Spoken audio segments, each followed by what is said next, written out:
लोक म्हणतात किती मी मॅडम स्ट्रगल मधून ह्यांना शिकवतोय. नाही सांगितलं तुमच्या पोरांनी तुम्हाला की तुम्ही स्ट्रगल करा आणि आम्हाला शिकवा. मॅडम ह्यांची फी भरतोय लाख लाख रुपये, ह्यांना कळत नाही. तेवढं तुला लहानाचं मोठं केलं पण तुला रिस्पेक्ट नाही. घरातली माणसं तरी ऍटलिस्ट मला अंडरस्टँड करून घेतील, पण घरात आलं तर घरचे पण म्हणायचे काहीतरी खराब कामं तुम्ही करत असाल, तुम्ही स्वच्छ राहत नाही, तुम्ही हे करत नाही ते करत नाही, आणि सतत ते टॉर्चरिंग टॉर्चरिंग टॉर्चरिंग. किंवा ह्या मुलाकडून ज्या अपेक्षा ठेवतोय ते ऍक्च्युअली ग्राह्य आहेत का? बिकॉज आई वडिलांनी त्यांना ती स्वतंत्रता कधीच दिलेली नसते, आणि ते लहान मुले ना लहानपणापासून वाट बघत असतं की कधी माझ्या हातात पावर येईल आणि कधी ह्या म्हाताऱ्यांना मी घराच्या बाहेर काढेन. मी पैसे कमवतो, मी घरातली कामं सगळी झाल्यावर मी फोन बघते ना, मी पैसे कमवून झाल्यावर तुम्हाला फीस भरून मी फोन बघतो ना, मी सक्सेसफुल आहे, मला अधिकार आहे फोन बघण्याचा, तुला नाही आहे. सो हे जे पॅरेंट्स आणि विद्यार्थ्यांचं मधलं जे बॉन्डिंग असतं याच्याबद्दल मी खूप ठिकाणी खूप वेळा खूप वेगवेगळ्या माध्यमातून बोलत आलेली आहे, आणि हे समजवण्याचा प्रयत्न करत आलेली आहे की कसं आपलं पॅरेंटिंग चुकीचं ठरू शकतं जर आपण व्यवस्थित पद्धतीने लक्ष देऊन विद्यार्थ्यांना हँडल नाही केलं तर. कारण मी एक प्रोफेशनल आहे आणि मी खूप OPD खूप साऱ्या केसेस बघते, विद्यार्थ्यांना बघते, वेगवेगळ्या लोकांना बघते, आणि त्याच्यातून मला एक बेसिक अंडरस्टँडिंग हे येतं आहे की कुठे ना कुठे मुलांची तर मिस्टेक आता आपल्याला दिसतीच आहे. म्हणजे मुलांची मिस्टेक खूप इझिली दिसते आपल्याला की ते फोन वापरतायत किंवा ते चिडून बोलतायत, ॲग्रेसिव्ह झालेत, व्यवस्थित बोलत नाही आहे, कम्युनिकेट करत नाही आहेत, आई बाबांची रिस्पेक्ट करत नाही आहेत. ह्या बेसिक गोष्टी आपल्याला ॲक्च्युअली दिसत असतात, पण त्याच्या पाठीमागची कारणं कधीच आपल्याला दिसत नाही. तर मग कुठे ना कुठे ज्यावेळेस OPD मी केसेस हँडल करत असते तर मला ह्या गोष्टींचे जाणवतात, म्हणजे खूप प्रखरतेने जाणवतात की कुठेतरी बाबा पॅरेंटिंगमध्ये काहीतरी गडबड आहे. एखादा मुलगा इतपत असा वागावा ह्याच्या पाठीमागं काहीतरी बेसिक गोष्टी असल्या पाहिजेत, आणि त्या आपण अंडरस्टँड करून घेणं गरजेचं आहे. आणि त्यामुळे मी वेगवेगळ्या माध्यमातून पॅरेंट्सला अवेअर करण्याचा प्रयत्न करते की पालक म्हणून तुमची रिस्पॉन्सिबिलिटी ही फक्त फीज भरणे नाही आहे, तर तुमची रिस्पॉन्सिबिलिटी ही खूप मोठी आहे. बऱ्यापैकी मी हेही सांगत असते की एक वेळ तुम्ही UPSC एक्झाम लवकर क्रॅक कराल आणि त्याच्यामध्ये एफर्ट्स टाकले तर लवकर तुम्ही एखादा अधिकारी बनाल. Parenting it is the toughest job than UPSC.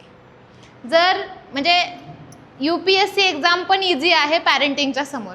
हां, इथे मग काय होतं की पुरुषाचा रोल हा पैसे देणं किंवा ह्या सगळ्या गोष्टी असतात, तो पण खूप महत्त्वाचा रोल आहे, आणि आईचा रोल जो की लहानपणापासून सांभाळ करणं त्याचं किंवा काय, तर हे खूप टफ आहे. हे एवढं सोपं नाही आहे जेवढं आपल्याला वाटतं. कारण एक असं गॅजेट तुमच्या हातात येतं, त्याला तुम्हाला अशा पद्धतीने तयार करावं लागतं, अशा पद्धतीने मॉडिफाय करावं लागतं की त्याने रिस्पेक्ट पण केली पाहिजे, त्याने सगळ्यांचं ऐकलं पण पाहिजे, नंतर त्याने अभ्यासात पण हुशार असलं पाहिजे, त्याने दिसण्यात पण चांगलं असलं पाहिजे, नंतर म्हणजे त्याच्यामध्ये सगळंच तुम्हाला पाहिजे असतं. आणि त्यामुळे तुम्ही त्याचं जे मेन पोत आहे, त्याचं जे नेचर आहे, त्या नेचरला मॉडिफाय करण्याचाच प्रयत्न करता कळत नकळतपणे. आपल्याला असं वाटतं की माझं मूल असं असायला पाहिजे, पण या सगळ्याच्या गोष्टींच्या माध्यमातून एक गोष्ट आपण लक्षात घेतली पाहिजे की ते युनिक आहे, ते वेगळं आहे, आणि त्याचा वेगळापणा हे शेवटपर्यंत टिकवून राहण्यापेक्षा तुम्हाला त्याचं युनिकनेस लक्षात आलं पाहिजे, त्याचं वेगळं पण लक्षात आलं पाहिजे. आपल्याला आपल्या मुलाचं वेगळं पण लक्षात येत नाही, आपल्याला फक्त हे दिसतं की कंपॅरिझन दिसतं. बऱ्यापैकी पालक हे कम्पेअर करण्यातच सगळं लॉस करून जातात, त्यांची रिस्पेक्ट पण त्याच्यातच निघून जाते की तो बघ असा करतोय आणि तू नाही करत आहे, ती बघ तशी करते आणि तू नाही करत आहे. आणि याच्यामध्ये मुलं इतकी कन्फ्यूज होऊन जातात आणि आई वडिलांचं हेट्रेट करायला लागतात, मग रिस्पेक्ट कमी करतात, आणि रिस्पेक्ट कमी केली की झालं परत बोलायला एवढं तुला लहानाचं मोठं केलं पण तुला रिस्पेक्ट नाही, तुला आईवडिलांशी वर तोंड करून बोलतो, तुला कळत नाही कसं बोलायचं, आणि हे बोलायला आपण रिकामे होतो. सो बेसिकली काही केसेस मी तुम्हाला सांगते. तुम्ही पॅरेंट आहात तर तुम्ही एका खूप महत्त्वाच्या जॉबमध्ये आहात की ॲक्च्युली तो खूप महत्त्वाचा आहे. तुम्ही देशाचं भविष्य घडवताय, तुम्ही देशाचा यूथ घडवताय, तर त्यावेळेस तुम्ही कुठल्या गोष्टी म्हणजे एक रिस्पॉन्सिबिलिटी तुमच्या हातात आहे की उद्या जाऊन तो मुलगा काही उद्ध्वस्त करायला नको. म्हणजे मी हिटलरचं एक्झाम्पल कायम देते की हिटलर हा खूप सुंदर चित्रकार होता, आणि त्याचं चित्रकलेचा जे कला होती ती त्याच्या आईवडिलांनी दाबली की चित्रकलेने काय नाही होत, चित्रकलेने काय नाही होत, चित्रकलेने पोट नाही भरत, आणि म्हणून त्याला त्या गोष्टींपासून लांब ठेवलं. आणि त्याच्या कला ज्या दाबल्या गेल्या त्या अशा बाहेर आल्या. लिटरली त्याने चेंबर्समध्ये माणसं टाकून त्याने मारून टाकली. हे जर त्याने तेच करत राहिला असता तर त्याने किती सुंदर आर्ट्स बनवले असते आणि त्याचं लाईफ किती ब्युटिफुल झालं असतं. शेवटी तोही मेला, त्याने हे सुसाईड केलं. पण सर्टनली जर आपण एखादं पोटेन्शियल आपल्या मुलाचं दाबतोय तर आपण बेसिक गोष्टी लक्षात घेतल्या पाहिजेत. यार आपण काय अपेक्षा ठेवतोय ह्या गोष्टींकडून, किंवा ह्या मुलाकडून ज्या अपेक्षा ठेवतोय ते ॲक्च्युली ग्राह्य आहेत का. एक म्हणजे आता मुलांच्या बाबतीत आणि वडिलांच्या बाबतीत, आई वडिलांच्या बाबतीत, दोन्ही बाबतीत मी काही केसेस सांगते. एका कंपनीची CEO होती. तिने तिचं मूल जे तळं असतं ना मगरमच्छने भरलेलं त्याच्यामध्ये फेकून दिलं. ओके. आणि त्यानंतर ती घरी येऊन रडायला लागली आणि सांगायला लागली की मी असं असं केलं, आय हॅड डिड दिस. आणि जोपर्यंत मग माणसं तिथपर्यंत जाऊन पोहोचतायत किंवा गोष्टी करतायत तोपर्यंत त्याचं नव्हतं होणारच होतं, त्याचा जीव जाणारच होता. म्हणजे एका आईवरती ही वेळ का यावी की त्याने तिचं स्वतःचं मूल ते पाण्यात टाकून द्यावं आणि त्याला मारावं. आत्ता हे खूप झालं. ह्याला फिलिसाईट एक शब्द आहे, सायकोलॉजीच्या भाषेमध्ये ह्याला फिलिसाईट असं म्हणतात. फिलिसाईट म्हणजे काय, आपलंच मूल आपणच मारणं. ओके. तर हे प्रमाण गेल्या सगळ्या आत्तापर्यंतच्या जेवढ्या जनरेशन्स झालेत किंवा आत्तापर्यंत जेवढा पिरियड झालाय ह्या सगळ्या ह्याच्यामधला आत्ताचा जो पिरियड चालू आहे ह्याच्यामध्ये सगळ्यात जास्त फिलिसाईडचं प्रमाण आहे की आम्ही हँडलच करू शकत नाहीये मॅडम त्याला. आणि मग त्या ह्याच्यातून तिने स्वतःचं मूल, नंतर तिला अरेस्ट केलं, now she is in a gel. त्यानंतर परत आणखी एक अशी केस आहे की एक मुलगा होता. आता काय होतं, आपण बाहेर गेलं की प्रत्येकाचं मूल वेगळं. ऑब्व्हियसली काहींचं दिसायला देखणं असतं, काहींचं थोडंसं, आता देखणं वगैरे हा शब्द तर आम्ही मानतच नाही कारण प्रत्येकजण वेगळा दिसतो. सो काहींचा रंग सावळा असतो, काहींचा नसतो. मग काही जण तब्येतीला असतात चांगले खाऊन पिऊन, मग बाहेर गेल्यानंतर म्हणतात अरे बघ ना तुझा मुलगा तर एवढा जाड आहे, तुझा मुलगा तर एवढा जाड आहे, त्याला थोडंसं नाही का व्यायाम करायला सांग, त्याला हे करायला सांग, त्याची तब्येत एवढी झाली आहे, कसा दिसतोय तो. मग एका ठिकाणी काय झालं, असंच बाहेर गेलं वडील आणि मूल, आणि वडिलांना म्हणले तुझा पोरगा बघ कसा जाड आहे आणि कसा दिसतोय, त्याला थोडं जिम वगैरे लाव, त्याला थोडंसं हे होऊ दे. तर तो आला घरी, आला की त्याला त्याच्या हाताला पकडलं आणि जिममध्ये घेऊन गेला आणि त्या ट्रेडमिलवरती पळायला सांगितलं. स्पीड वाढवलं, पळला, त्याला पळता येत नाही तरी पण तो पळत होता. पळला, एकदा घसरून पडला, परत त्याला 2 लावून दिले, उभा राहा तू, व्यायाम करायचा नाही, काय नाही, अकलीचा भाग नाही तुला, असा दिसायला लागलायस, आम्ही काय हे करतो का. मग परत त्याला उभा केलं, परत पळायला लागला, पळला, डोकं आपटलं आणि तिथेच ठार झाला. ओके. हे कशाच्या बेसिक काय ह्याचं तर कंपॅरिझन आहे की आपण आपल्या मुलाला दुसऱ्या मुलांशी कम्पेअर केलं आणि ते या लेवलला केलं की त्याचा जीव गेला. आता हे पालकांच्या बाबतीत की पालकांनी मुलांच्या अशा पद्धतीच्या गोष्टी केलेल्या आहेत. आता मुलांनी पालकांच्या बाबतीत काय केलं तर एक केस अशी होती की एक 14 वर्षाच्या मुलाने त्याच्या आई वडिलांच्या दोघांची हत्या केली. 2 मुलांनी, 2 भावांनी हत्या केली. आता याचं काय कारण होतं तर मारायचं त्याला वडिलांना होतं, पण मध्ये आई आली जी की ऑलवेज प्रोटेक्टर असते घरातली, आणि मग त्याची डेथ झाली. आता कशी डेथ झाली तर मग ज्यावेळेस त्या मुलाला विचारलं की तू हे का केलंस, तू आहे तर 14च वर्षाचा ना, की why did you do that. तर मग त्याचं असं मत आलं की मला आणि माझ्या भावाला एका स्किनची ॲलर्जी झालेली आणि आम्हीच खूप परेशान होतो त्या ॲलर्जीला घेऊन, आम्ही दोघंच वैयक्तिक. कारण आम्ही बाहेर गेलो की आम्हाला ते लोक म्हणायचे की काय झालं हे, ह्याला दवाखान्यात दाखवणं, ह्याला आम्ही सगळं करतोय पण ते होत नाही आहे बरं. तर ती ॲलर्जी आहे आणि ती बरी व्हायला वेळ लागेल. पण मी घरात आल्यानंतर आम्हाला कुठेतरी वाटायचं की घरातली माणसं तरी ॲटलिस्ट मला अंडरस्टँड करून घेतील. पण घरात आलं तर घरचे पण म्हणायचे काहीतरी खराब कामं तुम्ही करत असाल, तुम्ही स्वच्छ राहत नाही, तुम्ही हे करत नाही, ते करत नाही, आणि सतत ते टॉर्चरिंग. तो एवढ्या लेवलला परेशान झालं की त्याने काहीतरी फेकून मारलं. ते मारता त्याच्या आईमध्ये आली, त्यालाही लागलं आणि तो दोघांचं पण तिथे डेथ झालं. तर मग सर्टनली कुठेतरी ही कंडिशन मुलांवरती येतं की त्यांना असं वाटतं की नाही का तुम्ही मेलेलेच बरेत आमच्यासाठी. आता मी त्या दिवशी बघितलं फक्त गुगलवरती की ओल्ड एज होम किंवा सर्टनली की the old parents who is thrown out by their sons, घरातनं बाहेर फेकले गेलेली. तर मला असं वाटलं येतील 4-5 केसेस, पेज भरलेत इंटरनेटचे. की आई वडिलांना बाहेर काढला. आता ऐकायला तुम्हाला कुणाचा दोष वाटतोय मला सांगा, कुणाचा दोष वाटतोय? आई वडिलांना मुलांनी बाहेर काढलं घराच्या, कुणाचा दोष वाटतोय? मुलांचा वाटतोय. आता त्याच्या पाठीमागचं कारण ऐकलं तुम्ही तर? इवन तुम्ही सांगा, सुना म्हणून तुम्ही घरात असता, तुम्हाला वाटतं का नाही ह्या सासू सासऱ्याला कुठंतरी सोडून आलं पाहिजे? वाटतं ना? मग बिकॉज आई वडिलांनी त्यांना ती स्वतंत्रता कधीच दिलेली नसते. आणि ते लहान मुले ना लहानपणापासून वाट बघत असतं की कधी माझ्या हातात पावर येईल आणि कधी ह्या म्हाताऱ्यांना मी घराच्या बाहेर काढेन. कारण मला माझं स्वतंत्र आयुष्य तुम्ही कधी जगूच नाही दिलं. का नाही जगू दिलं? कारण तुम्ही पण जगलेले नाही आहेत तुमच्या लहानपणी. तुम्हाला असं वाटतं की पॅरेंटिंग असंच असतं. आमच्या आईवडिलांनी आम्हाला एवढं मारलंय, आम्ही नदी पार करून शाळेला गेलोय. मला हे कळत नाहीये की नदी पार करून सगळे शाळेला गेलेत तर मग नदीच्या पलीकडेच जाऊन राहायचं ना, काही गरजच नव्हती ना नदीच्या अलीकडे राहायचं. सगळ्या शाळा नदीच्या पलीकडे, कुठल्याच नदीला ब्रिज नाही, सगळे नदीतनं पोहूनच जायचे. काय लॉजिक आहे यार? आणि आत्ताच्या मुलांना तुम्ही जे एक्झाम्पल देता ना की आम्ही एवढ्या कष्टातून शिकलोय, आम्ही नाही का नदी पार करून शाळेला गेलोय, आम्ही काय म्हणतात त्याला रात्रीचं दिव्याच्या खाली अभ्यास केलाय, पोरं म्हणतात मग सकाळी करायचा, तुम्ही रात्री अभ्यासाला का बसलेला? आणि व्हॅलिड आहे ना, ते व्हॅलिड आहे. तुम्ही दिवसभर अभ्यास नव्हता करत, दिवसभर खेळायला जायचा, संध्याकाळी दिव्याच्या खाली अभ्यास करत बसायचा. आणि तुम्ही ती एक्झाम्पल मुलांना देता. तुमची मुलं तुम्हाला हेच म्हणत असणार आहे की तुमच्या वेळेस त्या गोष्टी नव्हत्या, मग तुम्ही नव्हतं करायचं, मग तुम्ही नव्हतं जायचं शाळेमध्ये. सिम्पल आहे ना, बेसिक आहे. पण आपण तसं त्या पॉईंट ऑफ व्ह्यूनी मुलांना बघतच नाही आहे. सो सर्टनली मुलं ही एकदम ही विचित्र झालेली आहेत आता सध्या.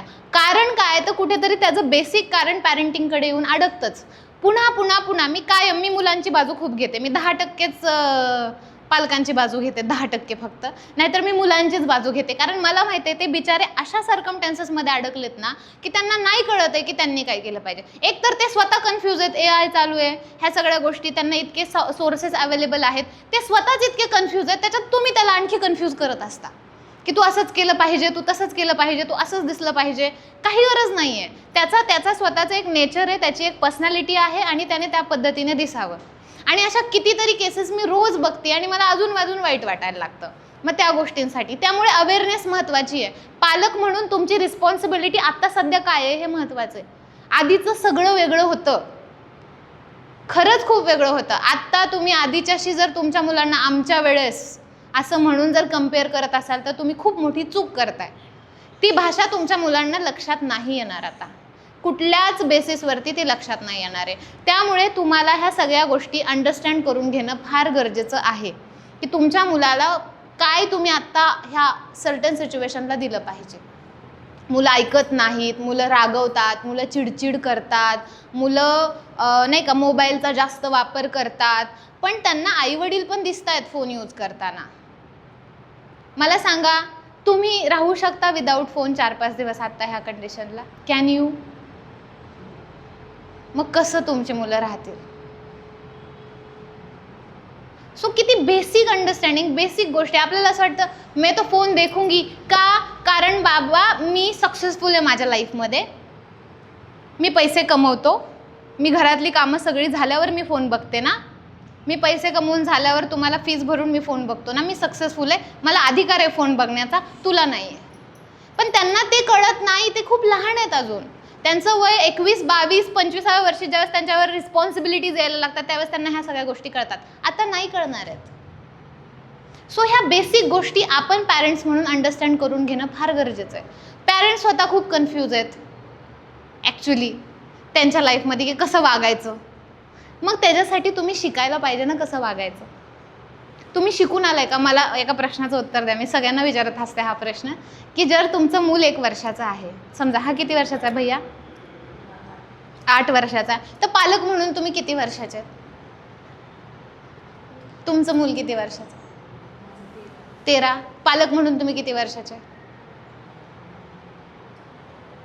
सांगा. यस. किती किती वर्षाचे? 40 वर्षाचे? 30 वर्षाचे? किती वर्षाचे?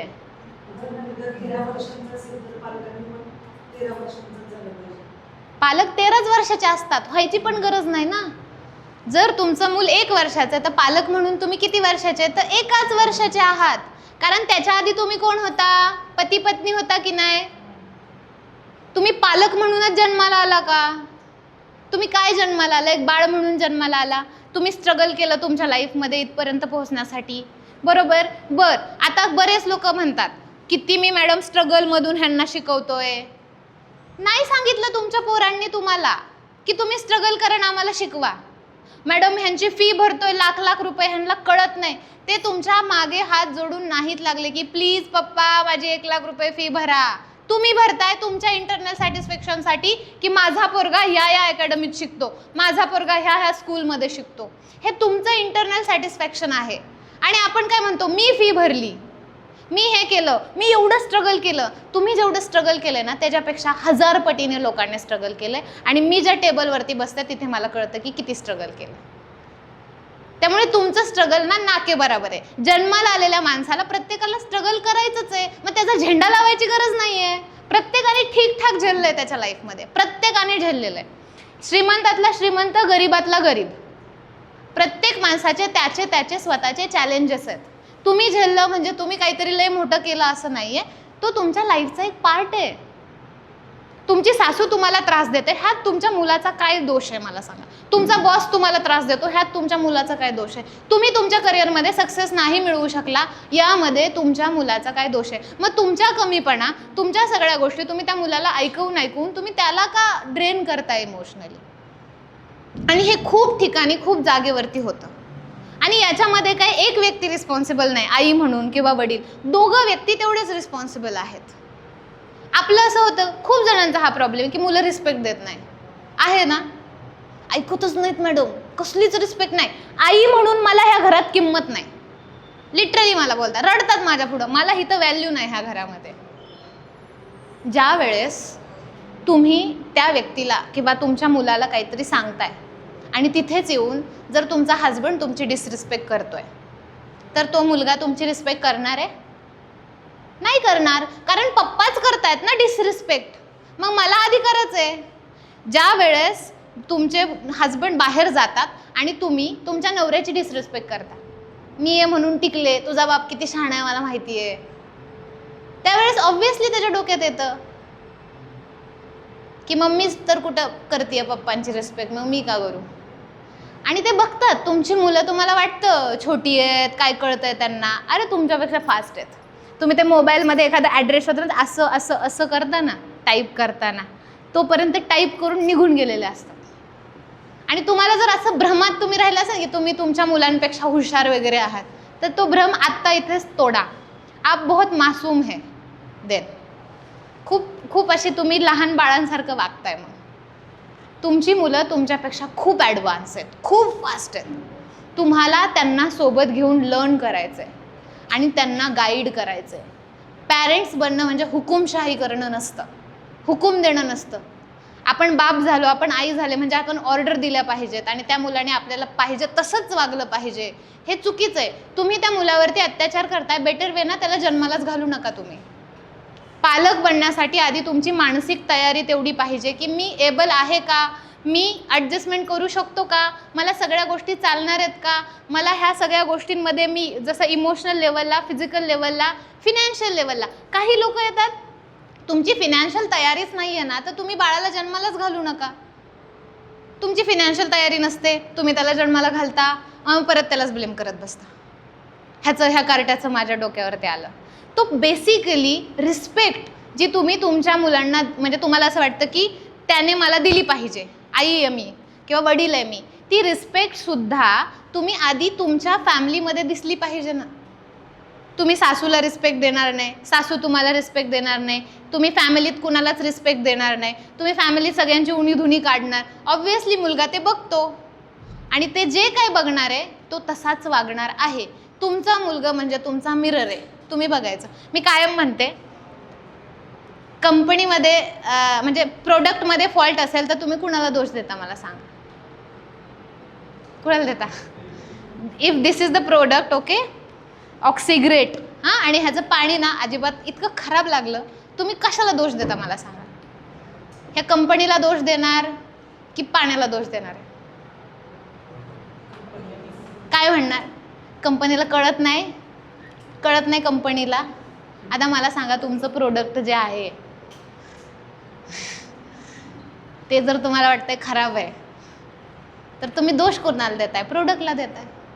कुणाला दिला पाहिजे दोष? कुणाला दिला पाहिजे? सिंपल आहे ना, कंपनीला दिला पाहिजे. मग तुमचं जे प्रोडक्ट आहे ते चिडचिड करतंय, तुमचं प्रोडक्ट ऐकत नाही, तुमचं प्रोडक्ट त्रास देतंय, रिस्पेक्ट करत नाही, कपडे असे फेकली तसेच फेकून निघून जाते. मग दोष कुणाचा आहे? प्रोडक्टचा आहे की कंपनीचा आहे? मग कंपनीने ग्लिच काढायचा आता की म्हणजे ही एखादी गाडीची कंपनी असेल, गाडी ह्या सेक्टरमध्ये व्यवस्थित रन करत नाहीये किंवा कुठेतरी ग्लिच येतोय, तर रिस्पॉन्सिबिलिटी कोण घेतं? की कंपनी घेते ना, की आमची गाडीमध्ये काय फॉल्ट आला तर आम्ही त्याला रिकवर करून देऊ. आणि आपण कंप्लेंट कुणाकडे करतो? कंपनीकडे करतो ना. आत्ताची लोक कंप्लेंट कंपनीकडे नाही करत, टीचर्सकडे करतात. की मॅडम आम्ही 1.5 लाख फी भरली आहे, आमचं पोरगा असं का करतंय? अरे आम्हाला काय माहिती तुझ्या घरात काय चाललंय? मला नाही ना माहिती. अजून कसा तो नीट वागत नाहीये, नाही माहिती आम्हाला. कारण तुमच्या कंपनीमध्ये काय चालू आहे ते तुम्हालाच माहिती, त्यामुळे तुमचं प्रोडक्ट असं करताय. बरं ठीक आहे ना, जे अपब्रिंगिंग आहे ते तुमच्या सोबत झालंय मुलांचं, ठीक आहे. तुम्ही कॉलेजेसमध्ये स्कूलमध्ये मुलांना घालता किंवा मुलं आता टीचर्स लोकांची पण रिस्पेक्ट करत नाहीत, ओके. तर तुम्ही ह्या ज्या गोष्टी करता याच्या आधी लहानपण ज्यावेळेस त्यांना ॲक्च्युली लर्निंग करायचं आहे, ॲक्च्युली शिकायचं आहे, त्या लहानपणाच्या पिरियडमध्ये त्यांनी त्या घरात काय वातावरण बघितलं? त्यांनी भांडणं बघितलेत, वाद बघितलेत, गोंधळ बघितलाय, एकमेकांची डिसरिस्पेक्ट बघितली. ह्या सगळ्या गोष्टीने तुमचं आत्ता मूल घडलेलं आहे. आता एका दिवसात तो बदलणार नाही आहे, त्याच्यावरती खूप परिणाम झाला आहे. ते सगळं खोडून काढावं लागतं, त्याच्यावरती काम करावं लागतं. आणि आत्ताच्या पालकांना हे लक्षात नाही येते. म्हणजे एखाद्या सायकोलॉजिस्टकडं त्याला सजेशन करण्यासाठी आणायचं म्हटलं तरी त्यांच्या स्वतःचे गिल्ट कॉम्प्लेक्स आहेत, की माझ्या पोराला एवढं काय झालं की त्याने सायकोलॉजिस्ट कर. अरे तुमच्या आधी तुम्हालाच येण्याची गरज आहे, हे मी कायम सांगत असते. आणि ह्याच्यात काही नाही आहे, तुम्ही पालक म्हणून गडबडताय हे तुमच्या लक्षात येतंय ना. तुमचं मूल आहे तर त्याने ऐकलं पाहिजे, त्याने रिस्पेक्ट केली पाहिजे, त्याने अभ्यास केला पाहिजे व्यवस्थित, त्याने गोष्टी अंडरस्टँड केल्या पाहिजे. नाही करत आहे ना, बेसिकली नाही करत आहे ना तो, की मग त्यावेळेस गरज आहे की आपण कुणाची तरी हेल्प घेतली पाहिजे ते सॉर्ट करण्यासाठी. कारण आधीचं सगळं वेगळं होतं आणि आत्ताचं खरंच सगळं वेगळं आहे. तुमची मुलं ज्या खतऱ्यात आणि टॉक्सिसिटीमध्ये आहेत आता सध्या, ती टॉक्सिसिटी तरी तुम्हाला माहिती आहे का? AI माहिती आहे तुम्हाला? आर्टिफिशियल इंटेलिजन्स माहिती आहे? ओके, AI माहिती आहे. आता जनरल AI एक केस आली होती माझ्याकडं. तुमची मुलं जी फोनवरती टाईम स्पेंड करतात किंवा काय करतात, तर आताचा जमाना असा झाला आहे की तुम्ही त्यांना फोनपासून लांब तर करू शकत नाही. तुम्ही लांब केलं तर तुमचं चुकणार आहे. त्याच्यामध्ये तुमची मुलं कालबाह्य होणार, मागे पडणार, त्यांना गोष्टी समजणार नाही, मंद सारखी राहणार. मग कारण ही त्यांची बेसिक नीड आहे, तर ते फोन वापरणार आहेत. फक्त फोन वापरताना जर त्यांच्याकडून काही गडबडलं तर पालक म्हणून तुम्ही किती व्यवस्थित असणं गरजेचं आहे. तर AIचा जमाना आहे. जनरल AI आल्यानंतर तर तुम्हाला कळणार पण नाही. आताची तुमची मुलं जी आहेत ती ChatGPT वगैरे वापरतात गणितं वगैरे सॉल्व्ह करण्यासाठी. तुम्हाला असं वाटतं की नाही त्याने ते नाही वापरलं पाहिजे, त्याने हाताने गणित सोडवलं पाहिजे, त्याला तेवढी समज पाहिजे. पण पुढचा जमानाच तो आहे. उद्या कुठलाच मुलगा गणित सोडवत नाही बसणार आहे, उद्या कुठलीच सिस्टीम गणित नाही सोडवत बसणार आहे. इतकं ॲडव्हान्स होणार आहे सगळं की तुमची मुलं आता जे गोष्टी करायला स्ट्रगल करताय ते ऑलरेडी त्यांच्या हातात त्या प्लॅटफॉर्ममध्ये असणार आहे. मुलांकडे इंटेलिजंट क्वेश्चन जो आहे IQ तो ऑलरेडी असणार आहे, किंवा नसला तरी पण त्यांचं काय नडणार नाही आहे. का नाही नडणार? कारण ते सगळं AI मधून त्यांना मिळतंय.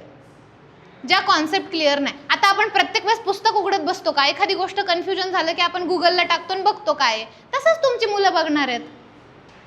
पण त्यांच्यामध्ये एक गोष्ट आहे, ती आपल्याला डेव्हलप करावी लागेल. ती कुठली असेल? कारण उद्या तुमचा मुलगा IT मध्ये लागला, IIM मध्ये गेला, खूप चांगल्या इन्स्टिट्यूटमध्ये, JEEमध्ये गेला, नीटमध्ये गेला, खूप चांगल्या ठिकाणी गेला, ते सगळ्या गोष्टी रिप्लेस होऊ शकतात. आता सध्या जे AIच्या रिलेटेडचे जॉब आहेत, लिटरली माणसं स्ट्रेसमध्ये की एखादं मशीन येईल माझं जॉब रिप्लेस होऊन जाईल.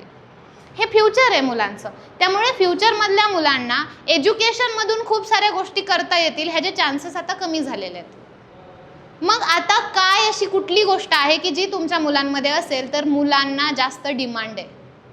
अशी कुठली गोष्ट त्यांच्यामध्ये असायला पाहिजे की जी तुमच्या मुलांमध्ये डेव्हलप असेल तर तुमच्या मुलांना कंपनीज पटकन हायर करतील, त्यांना पटकन काम देतील, त्यांना चांगली सॅलरी मिळेल आणि त्यांचा जॉब असा असेल तो कधीच रिप्लेस नाही होणार.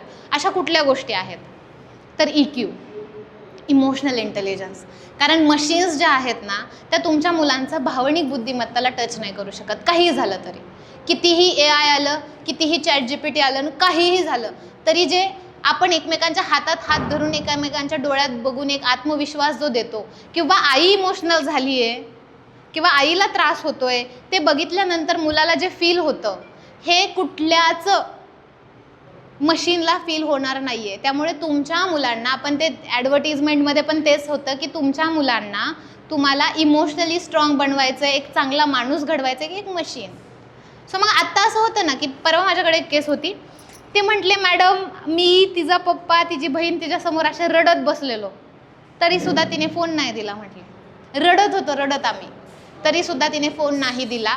ती मुलगी आहे मला वाटतंय 6th का 7th मधली, आणि शी डोंट केअर अबाउट तुम्ही किती रडायचं वगैरे. म्हणजे तिच्यातला इमोशनल रेझिलियन्स आहे, ती इमोशनल EQ आहे तो पूर्णपणे संपलेला आहे. हा कधी संपतो? ज्यावेळेस आपण पण स्वतः भावनांपेक्षा जास्त ह्या आर्टिफिशियल गोष्टींना किंमत देतो. त्यामुळे तुमच्या मुलाला एक चांगलं मूल म्हणून तुम्हाला घडवायचं असेल, एक माणूस म्हणून घडवायचा असेल तर तुम्हाला त्याला भावनिकरित्या सक्षम बनवणं फार गरजेचं आहे. त्याला भावना कळल्या पाहिजेत, त्याला इमोशन्स कळले पाहिजेत, त्याला सगळं कळतं. म्हणजे तो गणित एवढा फास्ट चालवतो, मोबाईल असा चालवतो, बरोबर आहे ना? मग तुम्ही तुमचं लहानपण आठवा. तुमच्या लहानपणी ह्या गोष्टी टेक्निकली अवेलेबल असत्या, हे रिसोर्सेस अवेलेबल असते, तर तुम्ही त्याचा वापर केला नसता का? तर केला असता. मग तुमच्या मुलांच्या काळात ह्या सगळ्या गोष्टी अवेलेबल आहेत तर ते त्याचा वापर कर. नाही तर मी तर त्याला ठेवणार नाही, कारण मी खूप थकलेली आहे. तर तो काय करेल? हां बघतो, असंच असतं सुरुवातीचं. तो 1 दिवस नाही घालणार, 2 दिवस नाही घालणार. मी कायम म्हणते, का तुम्हाला स्वच्छतेचा एवढा नाद आहे बायकांनो? 3 दिवस बेडवर तसेच कपडे राहू द्या ना. तुम्ही कसं काय एक्सपेक्ट करू शकता की माझ्या पोराला सगळं जमलं पाहिजे? नाही जमणार. एखाद्या विषयात तो डमच राहणार, त्याला तो विषयच नाही सुटणार.